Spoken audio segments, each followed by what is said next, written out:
Can you? Because I just want to see your face. Oh, I don't want you to block. Calm down. There we go. Is that what you're like if a guy's in? Hannah. Oh, Hannah, Hannah, please. and you're standing on my wire. Yeah, I'm just letting. Is that how you are, Hannah? Now you've plugged it out, Hannah, love. I did not. You did, yeah. I can't hear my headphones. Yeah, it's sort of in and out. Nothing to say. No, but you look at you huff and bend over and be breathless. This last 10 seconds is exactly why I agreed to do this podcast. I just want to say that Is it up working? top. Yeah. So, Yeah, You're yeah. happy? Oh, you see, by the way, you happy? By the way, you see the way you're all frustrated because you had to bend over like for 1 second. I've been at that, me and Daniel, for the past hour setting this place up. Well, And that's why I'm always stressed. And then you float in, la la la, some conspiracy about AI and DeepSeek and Chinese chatbots, whatever, chat GPT. You know the way you just said there, calm down. Is that what you're like if a guy is into you and he's you know, are you just like, calm down? It will happen, yeah, buddy. relax. But Okay. Let's not get ahead of ourselves. Okay. let's not get ahead of ourselves. What?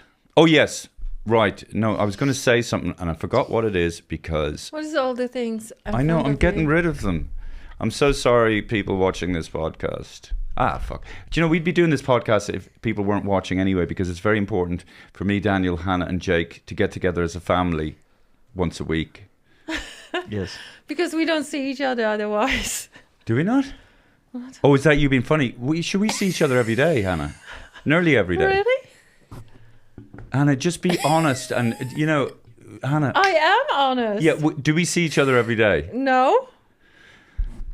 Well, are you saying that because you don't want your boyfriend to find out? Okay. All right. That becomes Come on. personal. Come on. Okay, there it is. Okay. Sharon Okay. is married Christmas- as well. I'm married. Do you know? Yeah. Yeah, So let me please introduce. back off. Yeah, Sharon is married. I know that, Hannah. What's that about? Nothing. I'm just saying that you shouldn't bring personal things into the table. Yeah. That's the whole point. Okay. I didn't come here to talk about personal things. Ladies and gentlemen, oh yeah. Do we play the music first or what do I do? I've forgotten. Well, I guess I can introduce the show. Oh, you are introducing the show. Okay, gotcha. Sorry, ladies and How gentlemen. long are we doing the podcast? 2 years and you still don't know? I think I worry about you, David. Oh, God, love. Catch up. Everybody's on. worried about David. Okay. Ladies and gentlemen, please welcome to... Oh, shit, my voice just went... Start again, Daniel. You fucked that up. Here. Oh, my God. Just press play. Yeah. Okay. My wait a voice second. went, sorry. I think I need water. Okay. No, you're not getting water. Give him Lucasade. I'm not get.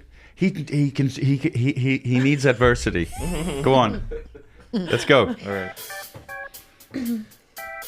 Ladies and gentlemen, please welcome to And That's Why We're Not Together, starring David McSavage, Hannah Andrews, and special guest Sharon Mannion. How do you say gentleman? Gentlemen. You said gentleman. Oh, I don't know. Maybe I don't know. Is it ladies and gentlemen? Ladies and gentlemen. I Ladies and think people got the gist. No, mean, I you've know, been I know. Very harsh. No, because I sometimes gentlemen. Anyway, you know. I think sometimes when you say a word too many times, it loses its meaning. Which is another classic example of that is when priests were handing out the body of Christ during the Eucharist. Yes, and you would say thanks instead of... What do you mean? You'd say? Yeah, like, you know, what you're were you supposed to say What were body you of supposed to Christ- say? You're supposed to say body of Christ, amen, isn't it? No, you just stick out your tongue. I'm not supposed to say amen or something. No. And then sometimes you'd say thanks and you go, oh, Just make shit. sure. I'm sorry. Just make sure that the microphone is sort of angled towards your mouth hole. I'm sorry, Sharon, because I just want to God. capture every word. Yeah, no, it's gold. No. It's gold, Did what you I'm saying did here. you ever say thank you? Yes, absolutely. By accident. What did you Thanks. say? Actually, body of Body of Christ. Christ. You don't Amen. say anything. You just go, No, just well, go you like say this. that was Amen, before I the think. that was before know. the council, the Vatican II council, and then they said you stop sticking your tongue out and put your hand out to receive. Are you not allowed to put your tongue out anymore? Oh, I'd say yeah, the sort of old-fashioned old-timers, Oh, you know, yeah, yeah. traditionalists. Yeah. But it must have been kind of weird, you know, like just, you know, placing the host on someone's tongue and Yeah. you'd probably your finger might touch that. Oh, person's definitely. tongue. And some people would kind of, Lick it. like really put their tongue out too far. Like there is a bit of a Sexual. no. Not at all. That's not what I was going to say at all. But I was going to say there is a sort of an appropriate distance that you allow your tongue to leave your mouth. Yes. Like there's a dignified way of going. Yeah. Just open your mouth, not But then he used to Hey, get up, lads! Get over! Woohoo! Go on, yeah. That's not what I said at all. It is what you said. It's not No, at all but what but I it, said. but it is interesting, Sharon. The body of Christ. Thanks, yeah. Thanks. But it's funny when like the body of Christ. What do you understand, Sharon Mannion? By the way, Sharon Mannion, comedian, actor. What's the other word? Writer? Improviser, Woman. woman. Mother Mother. of children. As a children. mother. She has her reason for. She has. One reason for existence. Yes. But okay, Sharon, what Yeah. do you understand when people say the? So yeah. The body of Christ. What's the body of Christ? Well, I was raised Catholic, and it was supposed to be like when I was young, I thought it was himself. You know what I mean? You couldn't bite it if it got stuck on the That's roof of right. your mouth. You'd be like, you put melt it. yeah, you have to just wait, going, oh God, I can't bite it because that's biting. I'm chewing into Jesus. Nobody wants to chew into Jesus. That's right. Out of respect Out for of respect for Christ. You couldn't put your finger in there to pick it off either because be poking around Jesus. Oh yeah, so you just let it absorb in the roof of your mouth, and let it absorb in the roof of your mouth, children. And whatever you do not chew the host, because it is the body of Christ. The body. And did you ever think of like what part of Christ's body, or was it just like? No, I suppose I just thought it was the whole body sort of mangled together. So his penis was in there. Why are you bringing It's like a everything- mince beef, Yeah. like the body of Christ. It was mincemeat. It was like a mince. nice it was like stew. beef mince. A little burrito. So all the bones of the parts of the body just makes together, so you There you can't go. recognize any part. There you go. As such. Thank you, Hannah. I wonder, I mean, can I hear myself? Because I'm very low on the headphones, Daniel. Oh, we can hear you. Yeah, Maybe yeah. if you take your hood off and then you can hear. Can you turn it up a yourself. bit? Yeah. Okay, that's a little bit better. I'm sorry, ladies and gentlemen. I'm so. How did you say gentleman there? Ladies and gentlemen. Oh, that's how I said it. Gentlemen. I think that was what inspired this thing about the body of Christ. When you say things too many times, it loses their meaning. So, ladies and gentlemen. When I was growing up, there was a guy who used to sell the Evening Herald and the Evening Press. Do you remember that? And he'd say Herald or Press. Obviously, he wouldn't pronounce it like that because he'd go, instead of saying Herald or Press.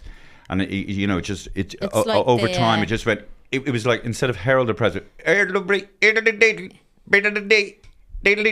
like the hats, flags, our headbands. Hats, flags, our headbands. Yeah, brilliant. Yeah. Hot flag their head.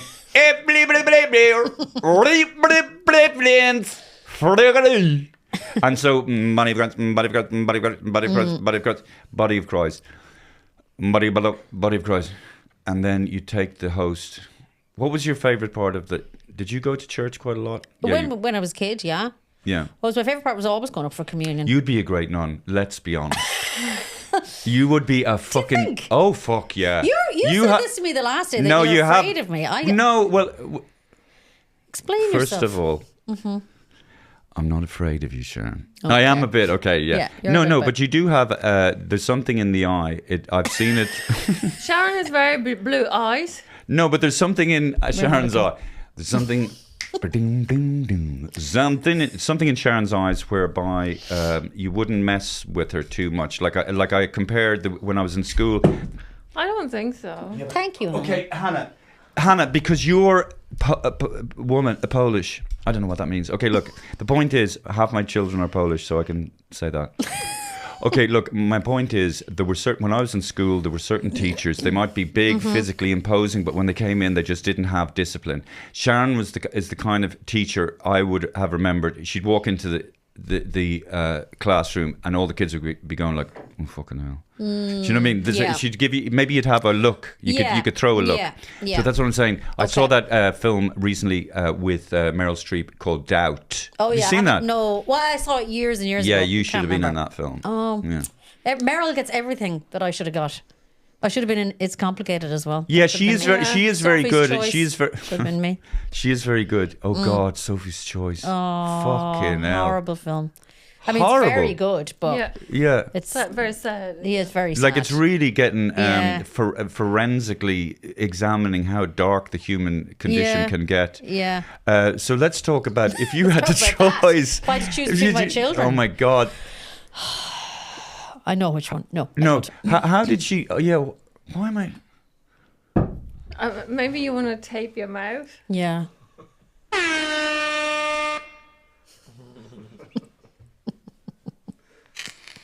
I thought we're gonna talk to Sharon about her career. Yeah, I wanted to Thank because you, I Hannah. wanted to talk. I want to hear what Sharon has to say So about glad stuff. Hannah's here. I feel like Hannah's my personal security. She's your buffer. Yeah. But yeah, no, you would. You just have that. I think there's certain. You have a look, or do you, or would you? But I don't think I often think if my equivalent of being cancelled would be if CCTV footage was released of me trying to control my kids. Nobody would ever take me serious as an MC ever again because I've no control over my children.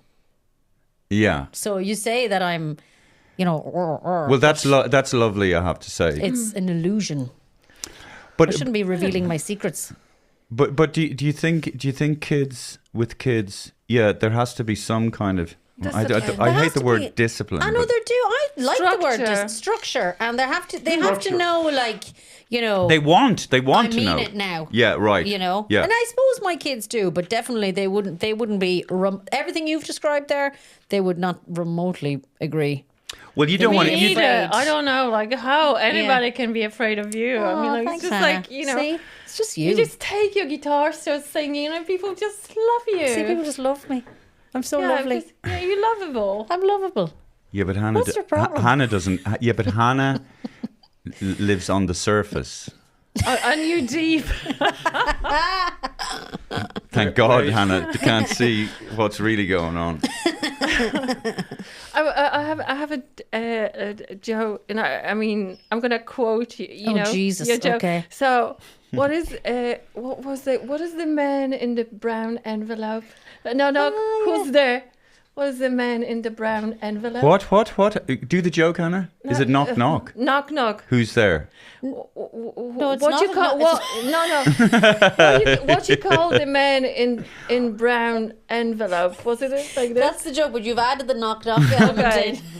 in. There's no need for the knock knock. I don't Doesn't know really- why. you know, they There talk was about another old- one. Yeah, there was another She one. knows. She does. She's a great knock knocker. That one, Sharon. What you call a man underneath a car was the other one.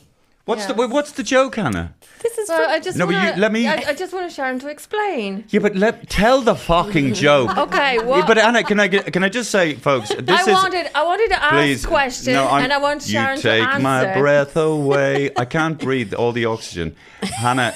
That's the thing. When you start a story, Okay, then you you have guys- to it remember that becomes there are other boring. people listening, and they don't know what you know. So you have to tell it from the start. You can't start it from the middle, and then you get angry. Are you lecturing me? Yes. Actually, and you do the same lecture all the time. I mean, like, I you knew should what be she- I bored knew with what she yourself. meant. No, you see, No, and then I'm asking. and now you're enabling that miscommunication. Okay, I wanted to ask Sharon. but tell the fucking joke. Sorry, folks. No, I was, Tell the I joke. wanted to ask Tell the her, joke. What do No, you but- call a man in a brown envelope? Bill. Yeah, and what?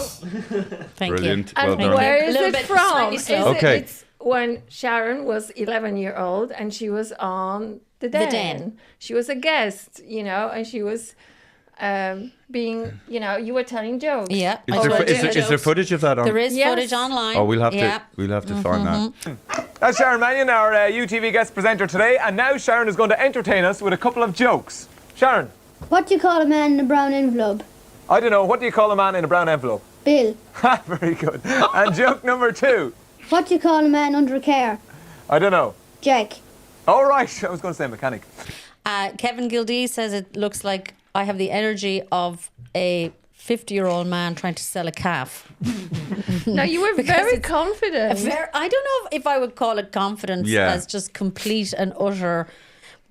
Doing your best and trying to be, just like totally unable to be anything other than who I was, which is a state that have been trying to get back to probably since. But that's probably the most genuine I've ever been. Who was it with? Ray Darcy? Ray Darcy, yeah. And he's weird, that guy. And Dustin the turkey, who was slagging Roscommon a lot, which I didn't like. And you grew up in Roscommon. I grew up in Roscommon. Tell the people about your childhood in Roscommon. My childhood. Was it rolling fields and stony walls and lovely cows? Rolling fields and stony walls. My dad is a wholesale distributor. So we were kind of the only not farmers, really, mostly. Did you feel superior to the filthy farm? 100%. With the dirty, mucky bath. Yeah. No, not at all. I mean, my granddad had a farm and he lived just over the road, and my uncles all had farms, and so we were surrounded by farms. Was it a brilliant childhood? I don't know if it was a brilliant childhood. It was grand, I think, I can't really remember it. But I mean, was it free range to an extent? Yeah, there definitely was a lot of running around the place in fields and cycling around the place and all that. Yeah, for sure. Like, and the road that we would have walked home, there was a lot of, it was classic 80s rural parenting, I would say. We were walking around, there was bulls, there was danger everywhere, but we didn't really seem to, like the road that I walked home from primary school, I've been there with my husband Danny, and he refuses to walk on it because he's like, it's too dangerous. It's absolutely. But we used to walk every day. What and we used to stop. Too many cars. Too many cars, and it's a big main road, and there's nowhere really. There's no path or anything. Oh, I see. I know. So when you're walking on country roads, you have to. You walk at oncoming traffic. So, but it didn't feel dangerous at the time. We used to sit on a stone wall. When you think about it, Sharon, like kids. Yeah. Like, I wouldn't be happy with my kids walking on a fucking road with no, it's just road and wall. Yeah. And especially the main road. Like, whatever about the small, like my parents live on a kind of a small country road, so at least that would be quiet and you can see the cars coming a mile away, so you just climb into the ditch and let them pass. Let them pass and then get out. But on the main road, there's no ditch really. It's just sort of main road, and there's a little bit of a hard shoulder, I suppose, a tiny one. But did you ever have any bad accidents, or were you ever chased by a wild animal? My granddad had a Shetland pony who used to take off down the field a bit sometimes with us in the cart.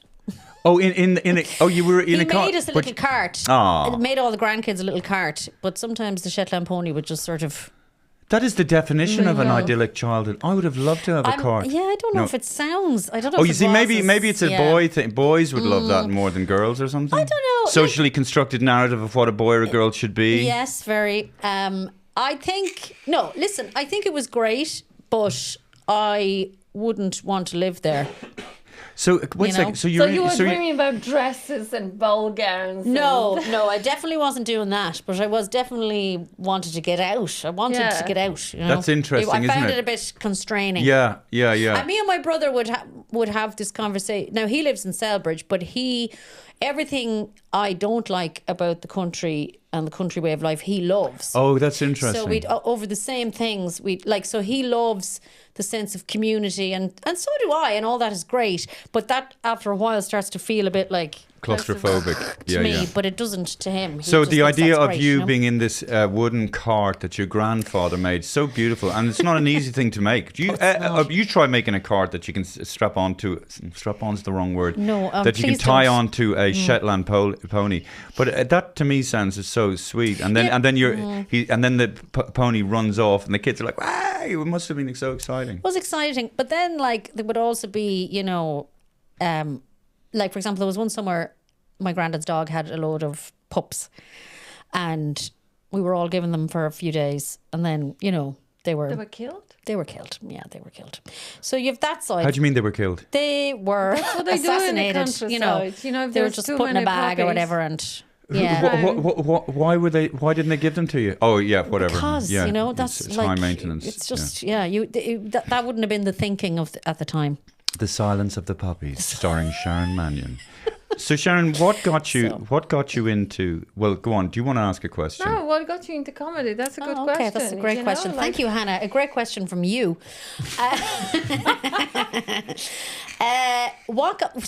When I was in primary school, we used to do these things this thing called Scoring an Oak, which is a GAA run like talent competition, and it's mostly singing and dance, very Irish dancing, singing, etc. But one part of it is this thing called a novelty act, which was basically short comedy sketches, like 7 minutes long. And so my parents were kind of involved. Well, they were very involved in the GAA, and they were kind of involved in the senior score.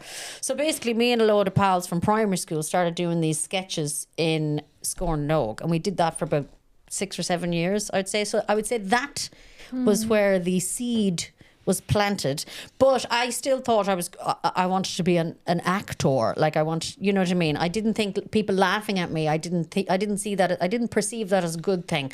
I perceived that as like, oh, they're laughing at me because I'm fat and silly, and you know what I mean? I didn't think it was good.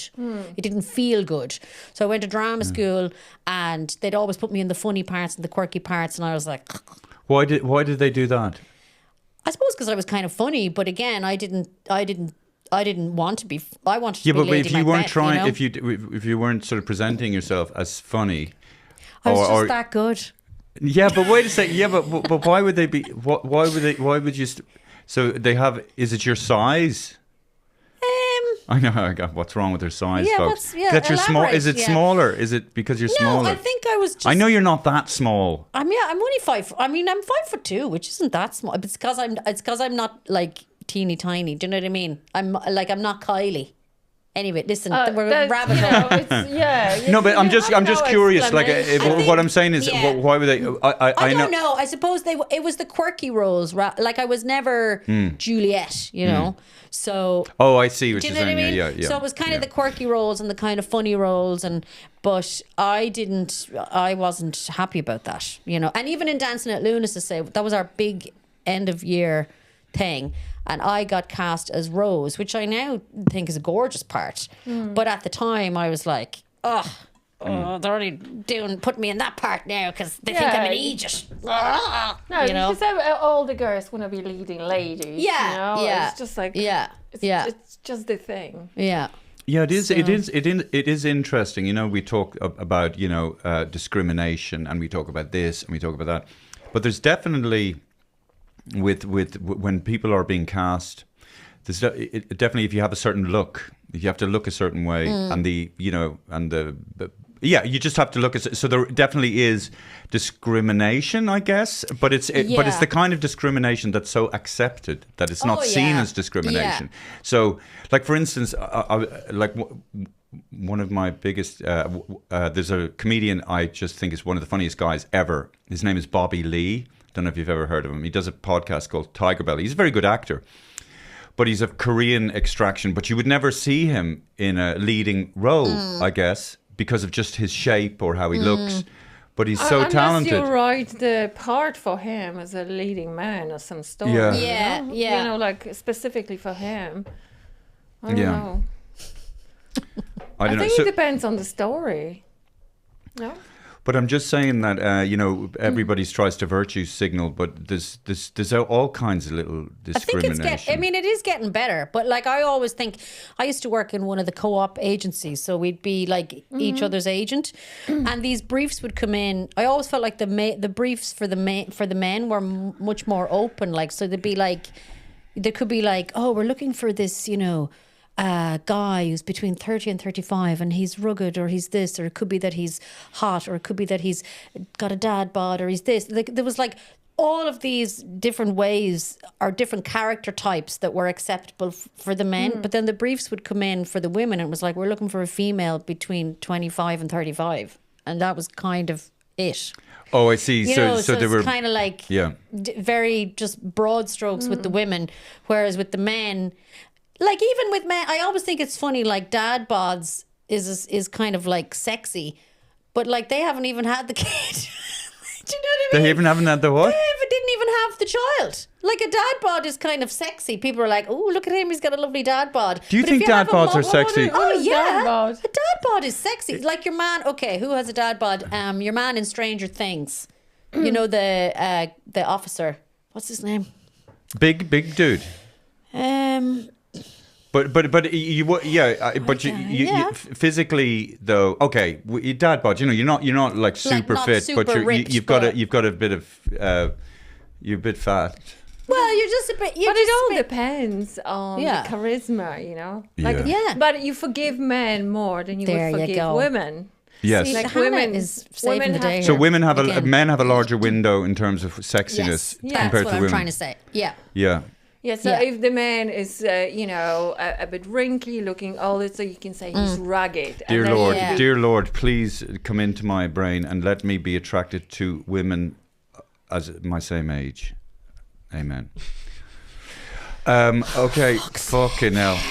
So, Sharon, that sounds really exciting when you're just young with your mates and you're doing sketches. It's so much fun, isn't it? Yeah. No, it was. That was brilliant, and that was. What sort of sketches? How old were you when you started doing that? Like it was primary school, so you're talking 10 to sort of 8 or 9, maybe to about 12 or whatever. And were you coming up with your own characters? My or? mother used to write them, actually. Okay. Yeah. So now they were kind of, they were of the day, so they were sort of like, she would usually get something, maybe she might get an idea from something and she might like, yeah, well, she would write them, yeah. She would write them in a very different way to how I would write something now, I suppose, what do you I'm trying mean? to say. I don't know, she'd be quite clinical or something. She'd be sort of like, might write a whole thing around one joke or something, or I don't know, it's hard to explain. So they were kind of like, I suppose they were old fashioned in a sense, or they were, like they were talking the 80s. Yeah, so they were kind of like. That's not that old. I was.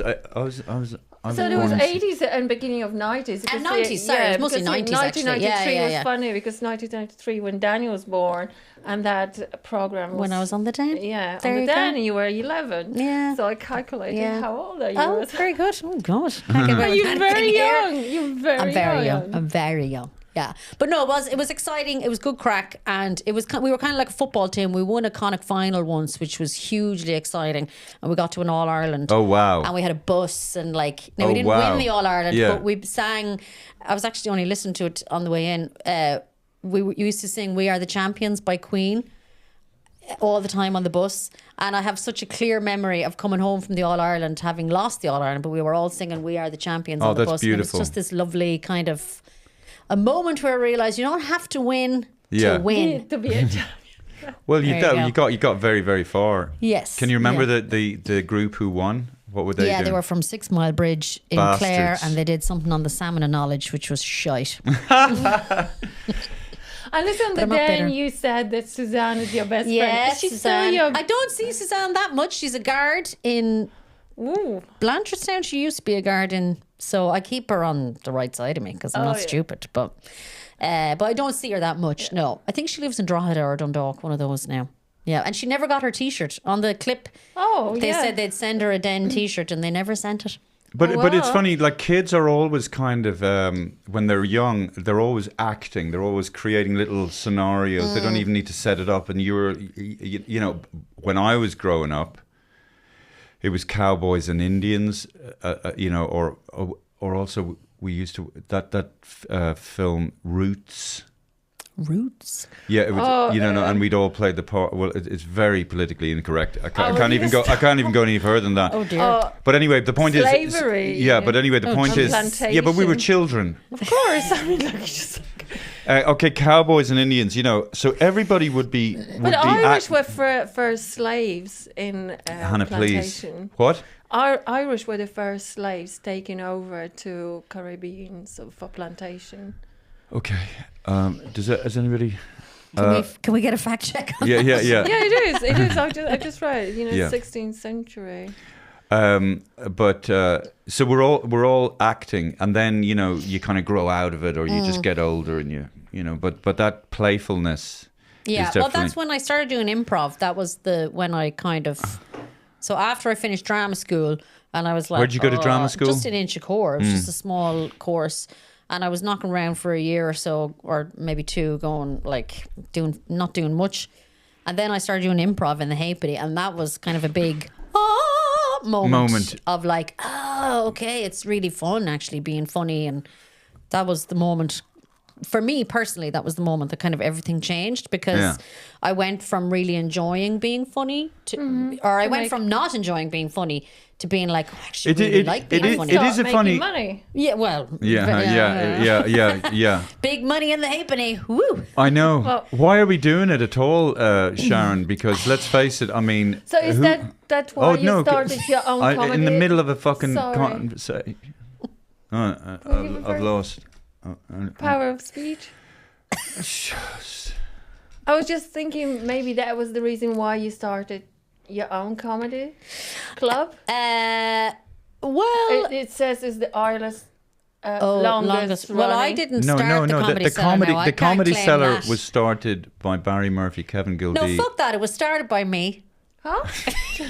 No, the comedy cellar, Kevin Gildee, Ardal O'Hanlon, Barry and Barry Murphy. Murphy. What, back in 80 something? 88, I think. Yeah. Yeah. So I didn't start that. And I'd then love to. how long did who and it's been run by various people. By various people since, and I took over From who? From Davy Riley, and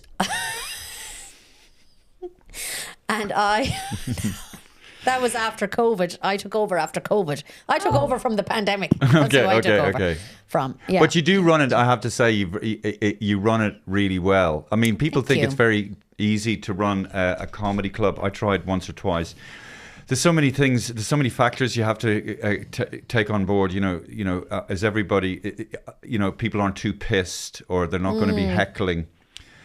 And then the acts that you need to book, and how they are doing, and just the night just has a momentum. So and just even where the stage is, and the sound, and that everybody can hear it. I mean, it sounds simple, but it's not as simple as people think.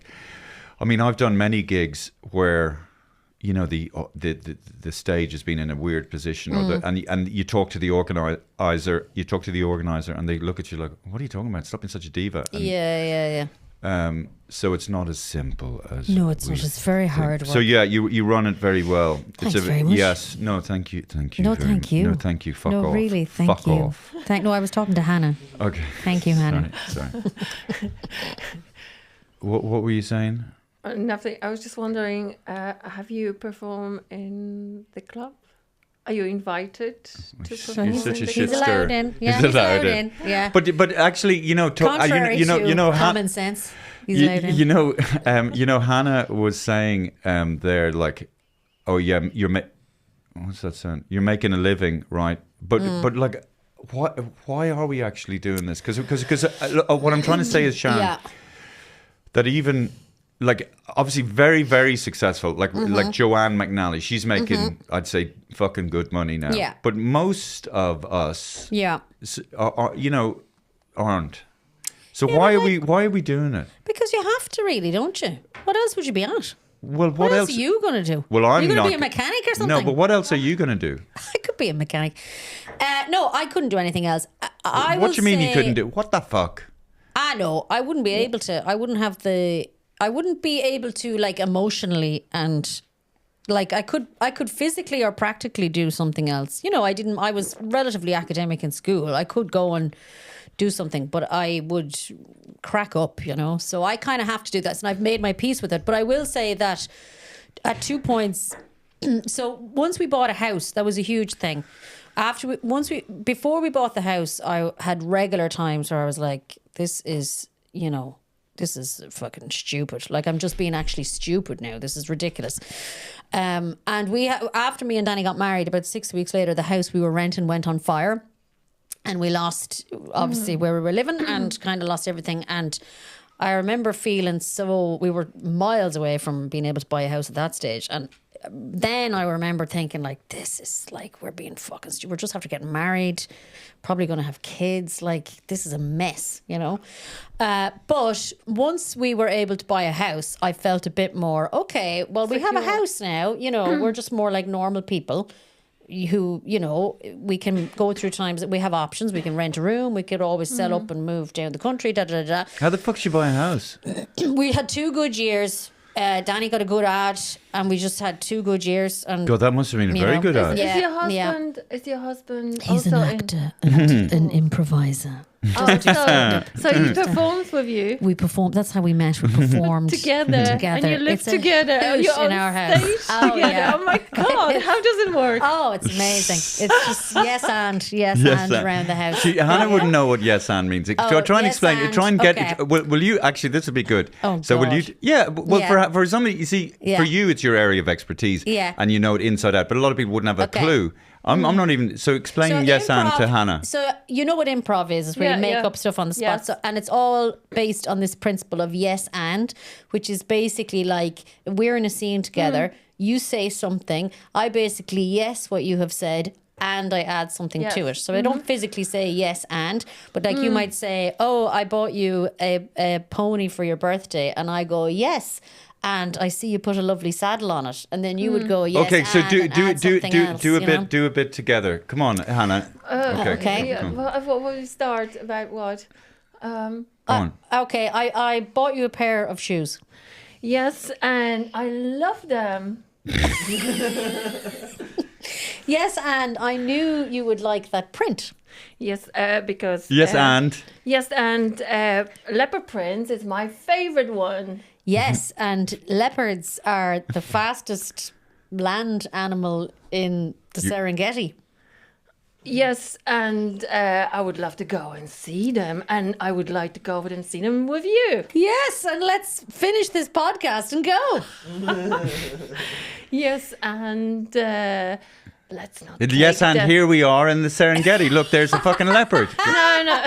Go on, look. Yes, and. Yeah, you know, you want to take over? No. You can't. Oh, just, yeah, you can't. You can't Yeah. just be at the side. Yeah, heckling. That's not how improv works. Yeah, you're heckling Is me. there a good one? Like, is there a good because sometimes with the improvising, you get the audience to shout out. What's the idea? Is there Yeah, a I quick mean, one you can do with Hannah? No, it doesn't matter. Um, I don't know. It doesn't matter. No, Not really. No, but Well, we also just you do have it. to. It's you have almost to be like I'm more saying, descriptive, go and on, you have do to some just fucking say, jokes. Yeah, will you? you do something. Yeah. You do. You know, you Tell both. us a Okay, joke. we'll do. Yeah, you. No, you do. You. Okay, and yes, Sharon. and. Okay. Okay, I bought a You know, packet I'm of just- flour. I bought a box of matches for you. Yes, and I find that quite threatening. Yes, and I would like to not burn you completely, but just slightly singe your pants. Yes, and that's very insensitive given that's how my whole family died. Yes. Yes, and checkmate. Yes, and that's why I bought a reservoir to put you out. It's too late. It's Fuck gone. off. Now, Hannah did instinctively start saying yes because, which is the next thing. Like, it's based on yes and, but then yes because. You need a little bit of yes because in there as well to kind of expand.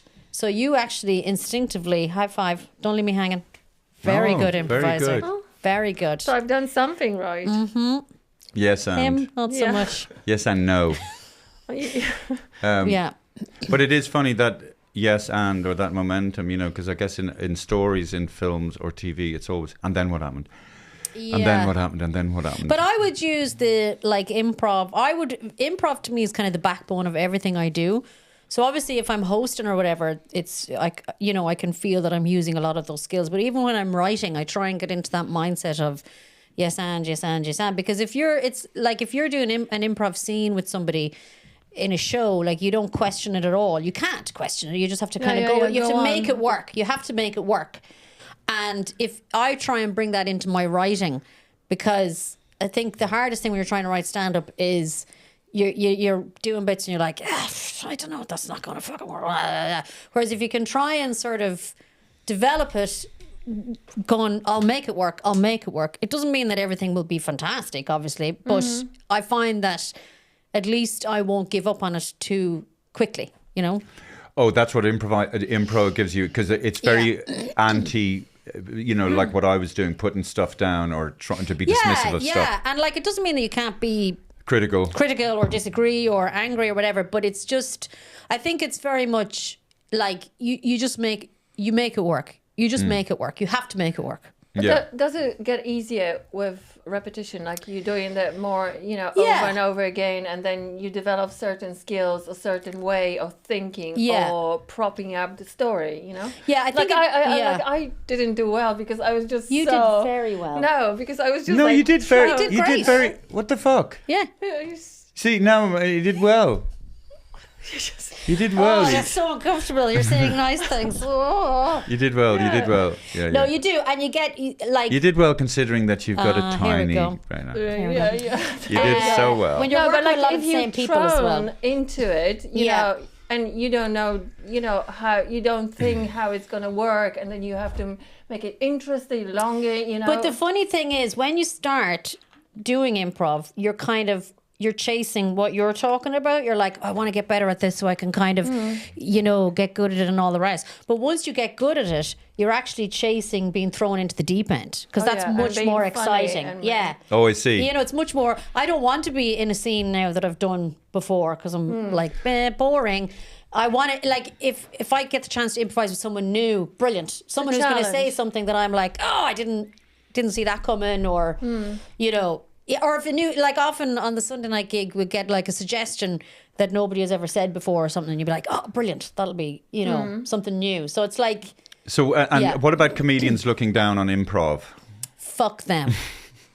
But Am I allowed to curse on this? Because I have done it a few times. oh, you can say yeah, cunt yeah. and drizzly old pus-filled fanny.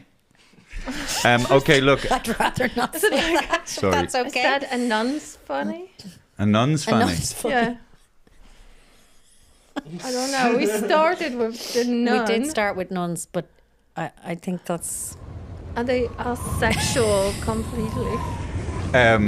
Yeah, so I guess I look down on improv because but then comedians look down on me because I have a guitar because sometimes I use my guitar. You do a lot of improv. No, but what I'm just trying to say is that I was doing a gig recently in Crackdown, and Eddie Malarkey was on stage and he was using a guitar, and he was getting these big laughs. For what I thought, considering what he was saying, he didn't warrant those big laughs, and I'm just looking at Eddie going, "Fucking just you," and then I'm thinking, "Shit, that's what all the other." I mean, I know that like most stand-ups who are just with the mic, pure stand-up, and they just see me with the guitar, and it's just a bit hacky, and it's just a bit, 6-string joke machine and all that sort of stuff. And yeah, they are probably right, but fuck it, you do what you're good at. And I mean, sorry, it's like everything. There's good stand-up and there's bad stand-up, and it's the same with improv. Yeah, and like really, I don't really care. Good. Yeah, yeah. But also now, you're using guitar as well. I use and you're guitar singing, very and you're little though. Everyone goes, "Oh my god, you use the guitar." I use it like very little. I need to write more songs. I will, but I don't really care. Having said that, I am a bit guilty of sometimes if let's say I'm booked to do a 20-minute slot or something, right? And I end up just doing 15 or I end up just doing the whole thing that I end up kind of riffing off something, and that's the thing. And even if the gig has gone great and everybody's really enjoyed it, I feel like I've cheated. Yeah. You know what I mean? Oh, fuck yeah. Yeah, Oh, yeah. yeah. I mean, no, listen, Yeah. if a gig isn't going well and I'm using old material, I feel so dirty. No, I'm not saying about using old material. I'm Oh. saying about using crowd work, like just Oh, yeah. like something happens that's really funny in the room. Oh, yeah. And I just instead of doing my material, I just go with that because I'm having fun. Yeah, yeah. I feel guilty. I feel like That you've sinned against your... yeah, and if people are coming up to me afterwards going, "Oh my god, that was brilliant," in my mind, I'm like, "Yeah, but I didn't do anything." But so you be make guilty. them laugh. Yeah, Isn't that exactly. So that's the other part of my brain goes, "Who gives a fuck?" You know. Yeah. So certainly the people looking down on improv doesn't bother me in the slightest because I've People seen look down on everything. The theatre look down on Yeah, comedy. There's all But these I've seen hierarchies. improv, like I spent a summer in Chicago, like studying all sorts of improv, and some of the stuff I saw over there was some of the most creative, artistic Right, stuff yeah, I've yeah. ever seen in my life. Yeah, So, yeah. like, some of the stuff is gimmicky, and some of the stuff we do is games and gimmicky or whatever. But like, improv can be really, So looking at you, Sharon, I mean, frustrated is the wrong word to use. Frustrated dramatic actor. Are you? Would you love to have like a seriously role that you could? No. No. Okay. No, Oh, I interesting. wouldn't. And actually, funnily, even though How come you're saying that? I don't know, because it's funny, even having said that, I wanted to be Juliet and all the rest, I never actually wanted to do it, but I felt like I should want it or something, if that makes sense. No. Okay. I'll try again. I think I was very, very uncomfortable with who I was. Okay. You know? So I think I was always this person, but I was just like not comfortable or something. Or maybe you know? every It doesn't- girl wanted to have a leading part, and that's what you thought you were supposed to want. Yeah, kind of like that. Not being yourself. Yeah. Is there something frightening? Was there something frightening about the ravenousness of an audience who laugh? Do you know what I mean? Is there something frightening about that? No. Well, I mean, no. When you said the idea of just like doing stuff and people laughing, like what turned you off about that? I thought they were laughing at me. Oh, yeah, you said that. I thought I was The silly object of and ridiculous, and I thought they were only laughing at me because I was ridiculous. I didn't have any power in it. I didn't feel it was. You weren't only, sure where I was you like- had no control over the ridiculousness. Yeah. Okay. Yeah. I see what you're Exactly. saying. Or I didn't feel like I had, and I And felt now you like- have control over. Now I'm a puppet master. But it's interesting, yeah. you know. What was it like for you during COVID? Like, was that the longest break you had up until that point in terms of doing stand-up? Yeah, well, stand-up, it's funny. Okay, so COVID was obviously horrific, and I really, really, really struggled during COVID, particularly the second half, like most people. But How? just like mentally, I emotionally, see. or whatever. Yeah, you know, yeah. We were fine financially and all of that. We had and nobody died and all that kind of stuff. But just found it very difficult not doing it, not having any outlet kind of thing. I was painting a lot, so that kind of helped a bit. But leading up to COVID, I hadn't really been doing stand-up for a long time. I'd kind of kept my toe in. So I'd been kind of doing little bits, but I hadn't been doing it. And I was sort of, for the years preceding COVID, I was kind of thinking to myself, I think maybe I'm a writer. I think that's what I am. And I was kind of leaning more towards... I was writing bits I had a couple of TV shows on RTE2 that I was writing for, and I was writing bits for radio, and I was like, yeah, I think I'm a writer, and I think blah, blah, blah. And then when COVID happened, I really desperately missed performance. Really desperately. Like, I was really surprised how much I missed it. And then I just had this totally renewed want to do stand-up. And then the Cellar thing came up, and I was like, yeah, absolutely. And I really... particularly for the first year and a half after COVID, I had this wonderful feeling of like, I just really enjoy this, and I don't care what happens. I don't care. Was it almost? You know? Was it almost like I describe? Realizing that this is who I am. I mean, a stand-up comedian. It's like. In terms of your sexuality, like coming out of the closet, and you think, "Oh, I'm this." It's like you make that decision. This is who I am or what I am. Yeah, I think so. And I think like... You came out of the closet. I came out of the closet. Thank you. That was lovely. And I should probably ring Danny and just let him know. But I did. And I think I just, for the first time in my... I had really... It sounds sort of whatever, wishy-washy, but I think I had, for the first time in a long time, I'd got back to what I actually really enjoyed, very genuinely. And certainly, as I say, the first year and a half that I was kind of back when I was running the Cellar and I was doing gigs, I was really enjoying the gigs, and I kind of didn't really care. Great. How many people were there. I like that. I was just loving the gigs and great. Now, as time goes on, you're like, well, actually, I'd like to make more money, and I'd like to tour more, and I'd like, and the business of it and the kind of trying to sell your solo show and all that comes in on top. But I still have hung on to quite a good... I haven't lost sight of that I really do enjoy gigging. Yeah, it is good to get out there, stand in front of an audience. And there is definitely this kind of invisible something between, live performance and an audience and their expectation and then the delivery. But I remember when COVID happened, I think I hadn't performed on stage for about 8 months. And doing a gig, first gig after, the first few gigs, it was so strange. It was like, these people looking up with expectant faces, and you're like, what are you looking at? It was all very strange, because I think with stand-up, It's like you have to do it a lot all the time. Yeah, definitely. And so when you're up there, you're like fucking not thinking about it. Yeah. Because if you have an unusual relationship with the audience, to put it very but in my head, when anytime I play with you, I'm always thinking you're just there like this. Look. But I can feel but that. I know. I've said that out loud. I'm like, Savage comes into me and he's on his best behavior. I can feel it from you. I can feel, because sometimes so in my head, I'm doing the cellar and I feel Sharon's like this, like, and then so I'm thinking, fucking Sharon, shut up.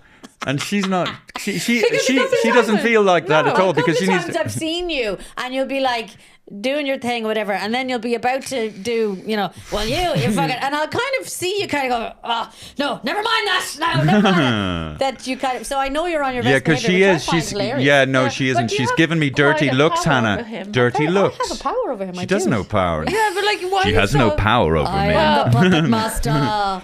She has given me dirty looks. Sometimes, I swear to God, and this is very true. One time I was doing a gig, Sharon was there, and she was going like that, and I'm like. Well, that's true. No, that is true. That is true. No. There's only a few. I'm not going to name names, but I could count on one hand the amount of comedians I go in and watch, and you're one of them. Well, I could count the amount of comedians I watch.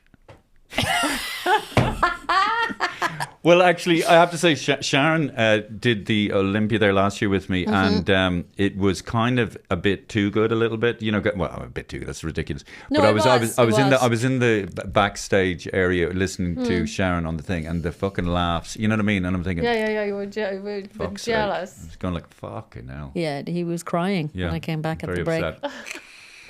Oh yeah, you were doing that lovely routine. About different counties. Oh, What is it? So it's like I have all the counties. It's in my solo show, Sharon Dippity, which is on tour at the moment. Where did you? I was wondering, where did you get? Sorry. Let's actually, Daniel, will you remember so we can say I'll all remind the him. things? Don't worry about that. Hannah, would you please? What? I don't know. I'm just so upset with you, Jake.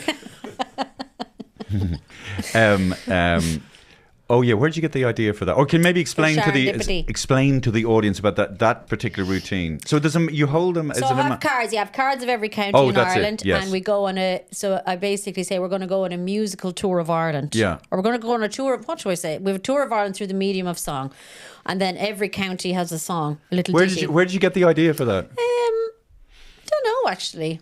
Okay. Yeah, I've no idea. Yeah. It was one of those lovely things that I got the idea and I wrote the cards. Now, probably these are new cards that I have for the show, but I wrote the cards and I wrote it on a Wednesday and did it in the cellar that night. It was one of those kind of, that could be a good idea, and I just did it straight away. What's the name of your show that you're going on tour with? Sharon Dippity.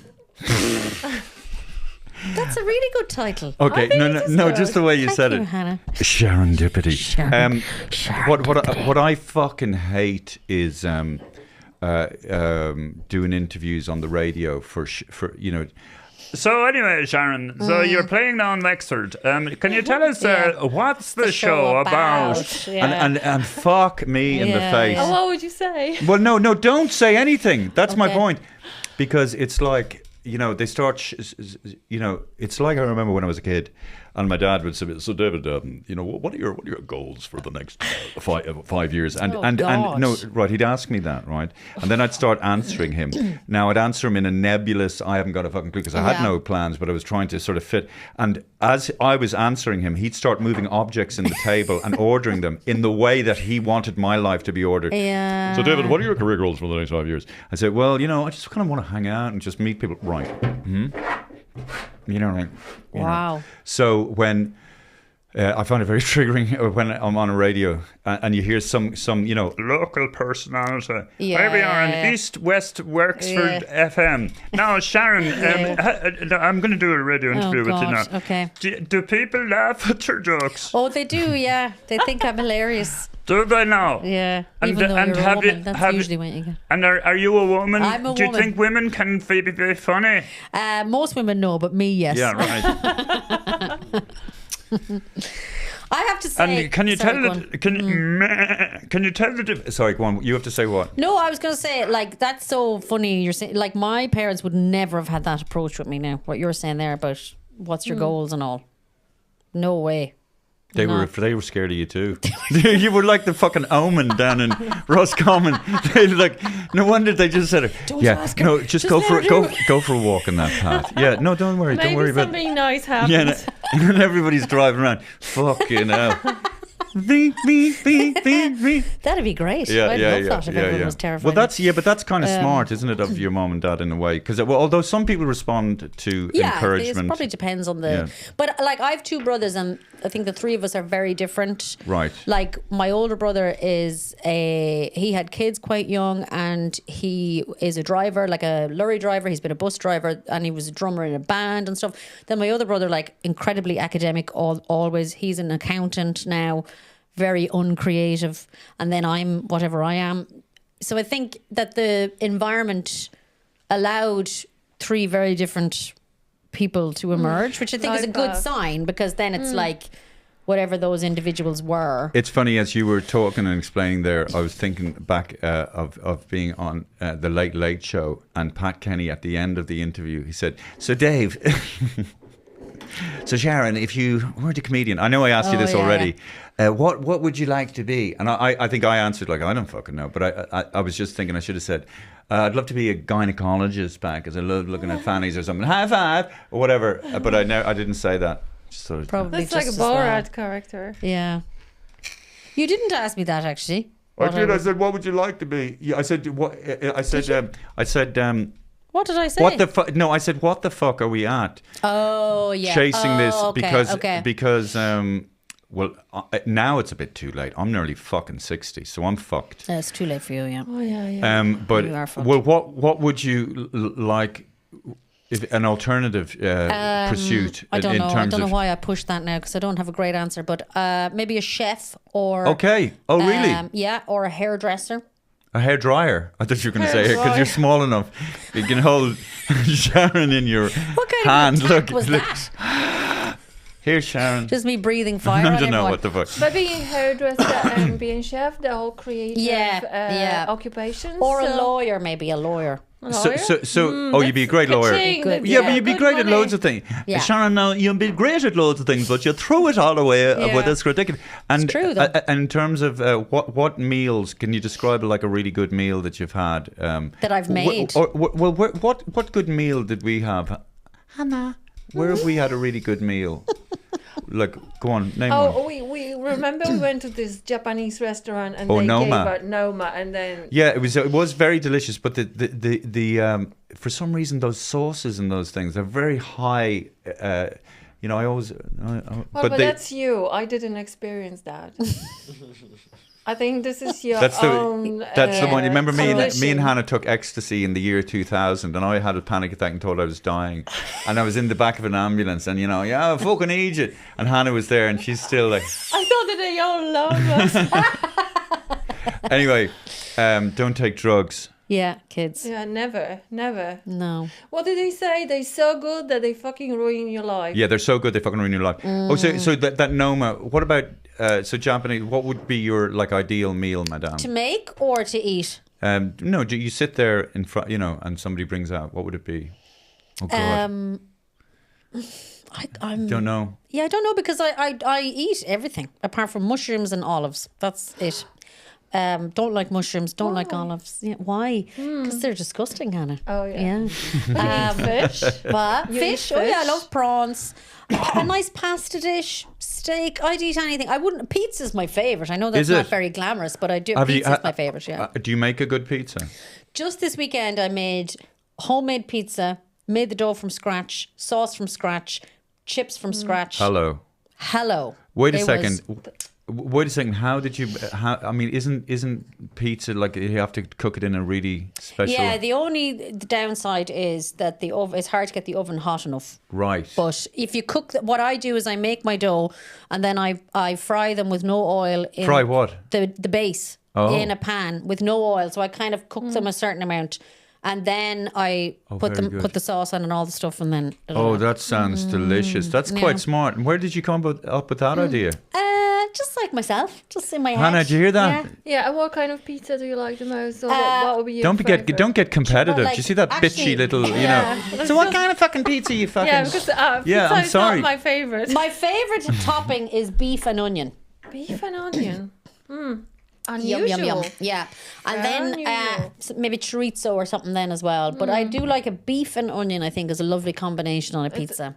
I don't like too much toppings on the pizza. So what traditional Irish food would you like? Is there any Traditional Irish food. I think. Well, what do we do? What do we do Potatoes, well? suppose. What do we do well? I think we do great. Fried potatoes. Stop it, Sharon. I'm serious. We do fried gr- potato. I No. fry I every think inch of the no. potato, the Roasted skins, everything. potatoes. What Yeah, but fry up everything. Few potato skins now fried up. Oh, really? Oh yeah.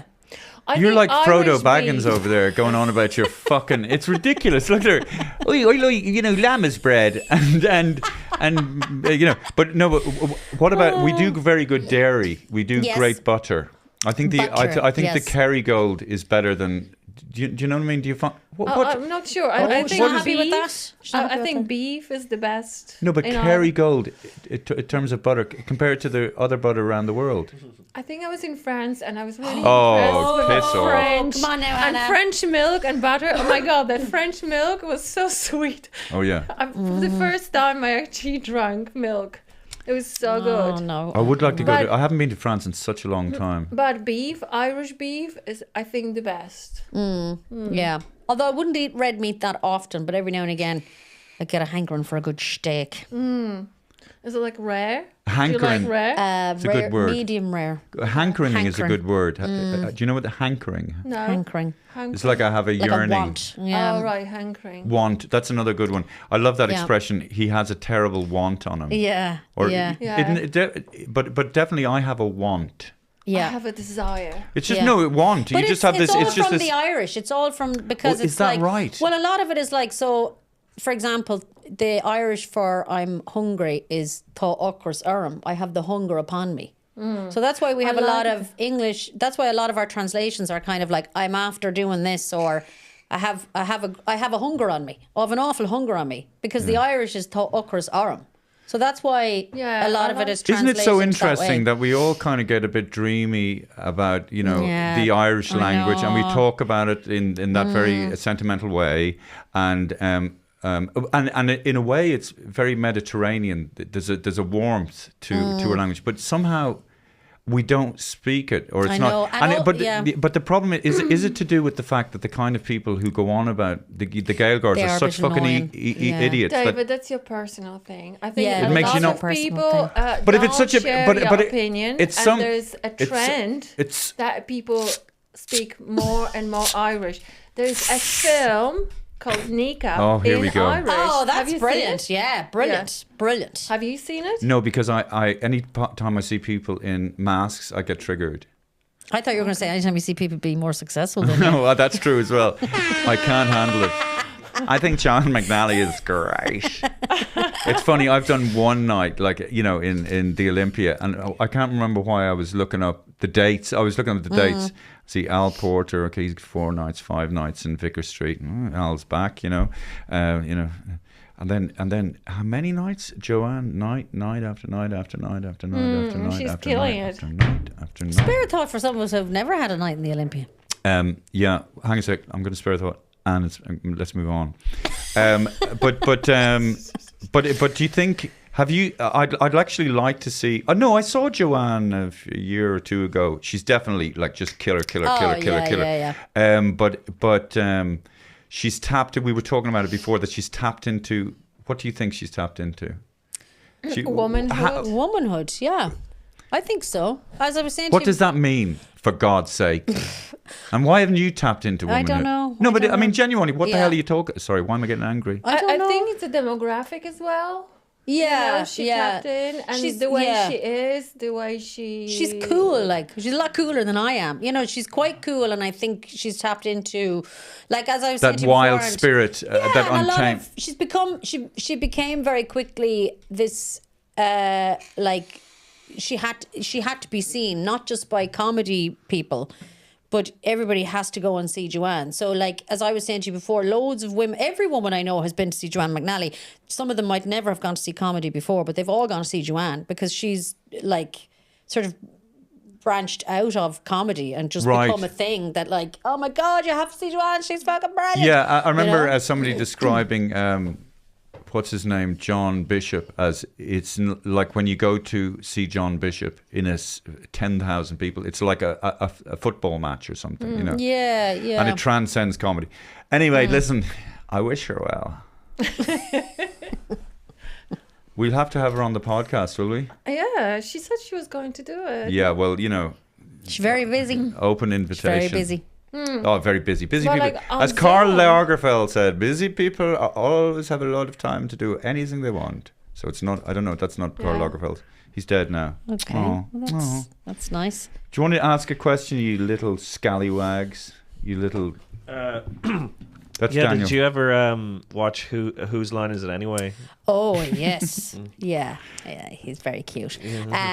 Yes, I loved Whose Line Is It Anyway? And, like, would have... Oh, yeah. Like, that was... I was watching all of that stuff that was on Channel 4. Like, so there was Whose Line Is It Anyway? Like, the Paul Merton show. There was a load of things on around the same time. That guy, Paul Merton. The guy in... I was going to say One Flew Over the Cuckoo's Nest. No, not one... not the Jack 9 o'clock news. Nicholson. Not the 9... You know, the panel show that they have every week. Oh, Have I Got News Have for I You? Got News for You? Sorry. Yeah. But sometimes... One Flew Over the Cuckoo's One Flew Over the panel shows. But he is so quick, man. Yeah. Like, it's bonkers. Yeah. There's a few people who are that quick, like maybe Daniel Kitson or fucking Ross Noble. Yeah. But Paul Merton. Yeah. Man. So I would have Jesus. watched, and Ryan Stiles, would be a huge fan of Ryan Stiles and would have loved all that, and Colin Mockery and all that, loved all that. But that was like long before I really knew anything about comedy, or like I wouldn't have even thought. The first time I thought about possibly maybe doing stand-up was going to see Tommy Tiernan in Vicar Street. Again, he was one of those that I would have, bit like we're saying about Joanne McNally, I would have gone to see Tommy Tiernan in Vicar Street like long before I went to comedy clubs. Do you know what I Right, mean? yeah. So, and I loved it. And I used to bring mates and be like, oh, you have to come and see this guy, you know? So, what was my point? I'm not sure. Well, It was a it's good funny. one. No, I know what you mean, though. You're talking about Whose Line Is It Anyway? Sometimes, you know, you realize that this comedy, there has a structure to it, but something is happening that hasn't been planned for, and is so intoxicatingly, amazingly, magically funny that it's just I'm thinking of that guy Russell Simmons. He was a fitness coach. Oh, Gene Simmons. No, not Gene No? Simmons from Kiss. No, I know the guy you mean, Yeah, though, anyway. you know, and he was doing with that guy. What's his name? The guy you said you Ryan just admired. Stiles. Yeah. I think he was a ski. Yes. He was pretending to be a sea scooter. Yeah.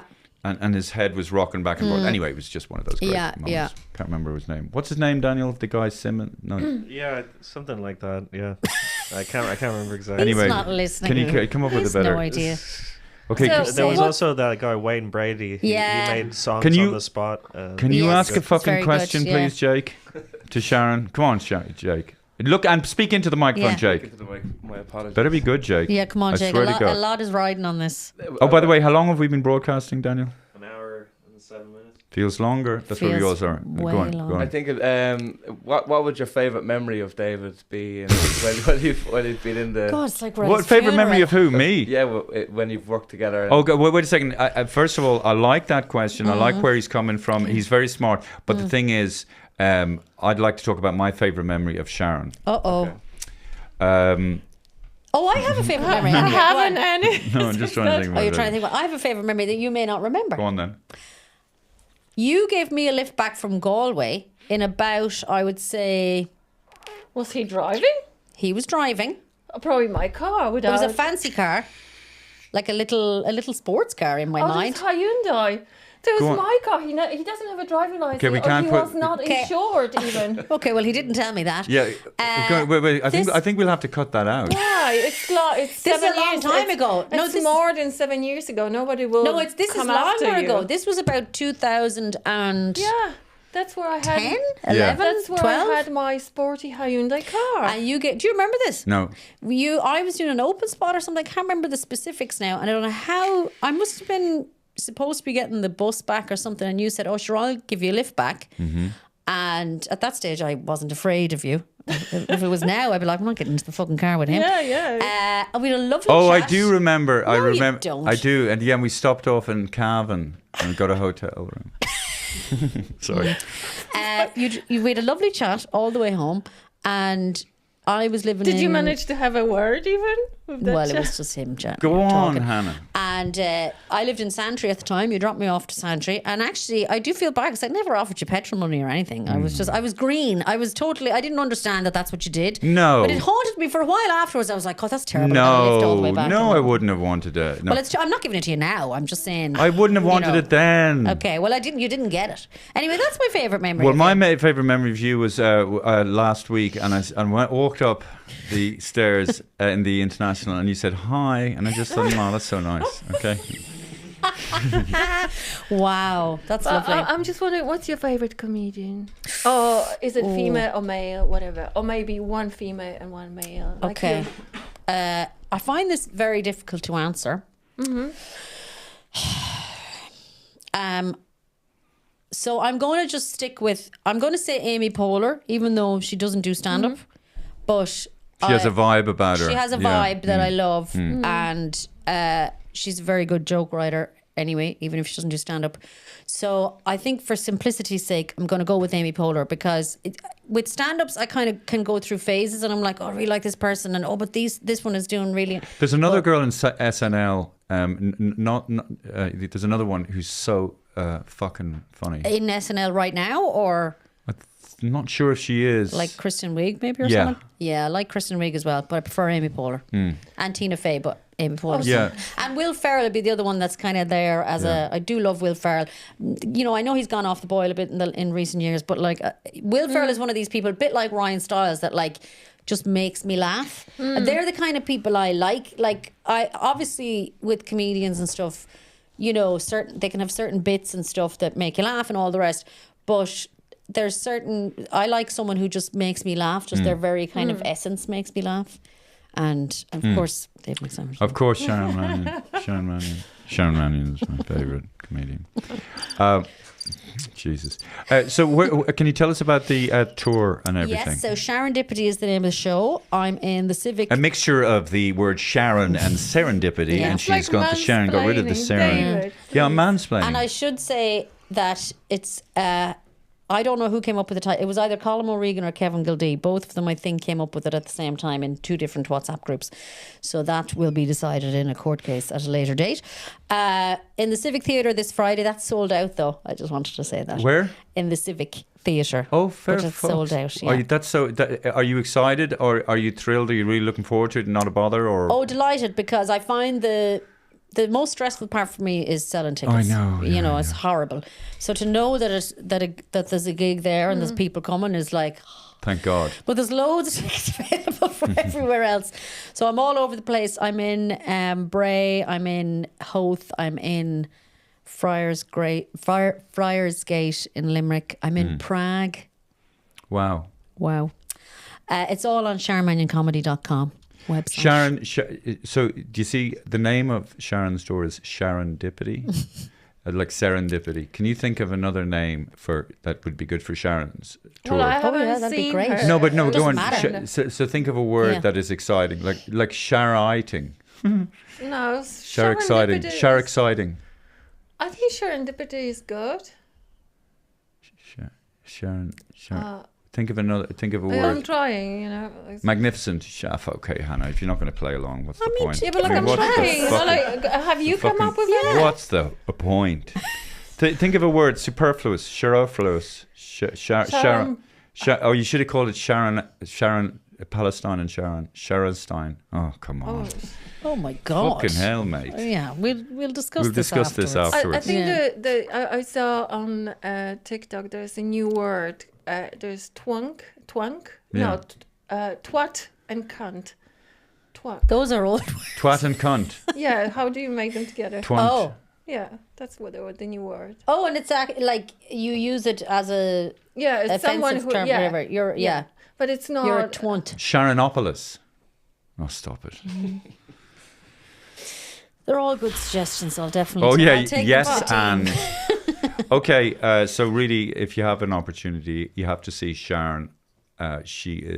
Sharon is match fit.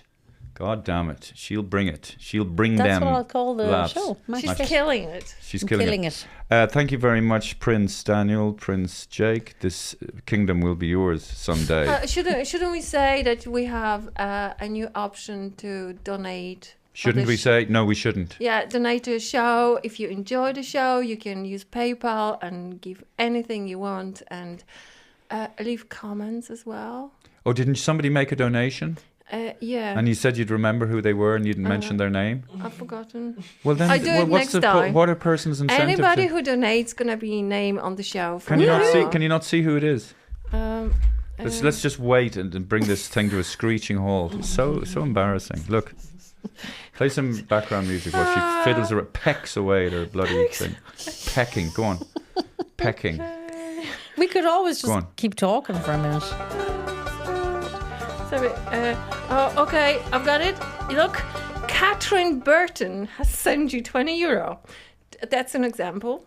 And there's another one. So this PayPal thing, we've had one donation. There was another Declan something.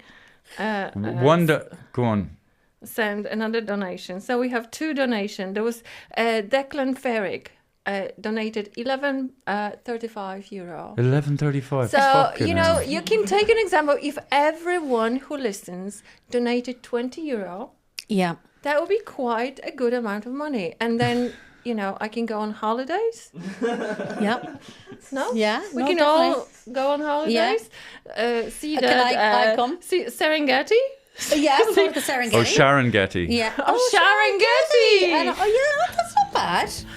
Yeah. It's not bad now. Yeah, so please, Yeah. go fund me, Sharon Getty. Sharon Getty. Yeah. Via PayPal. Thank you very much, Sharon. Thank you, you. everyone. See you next week.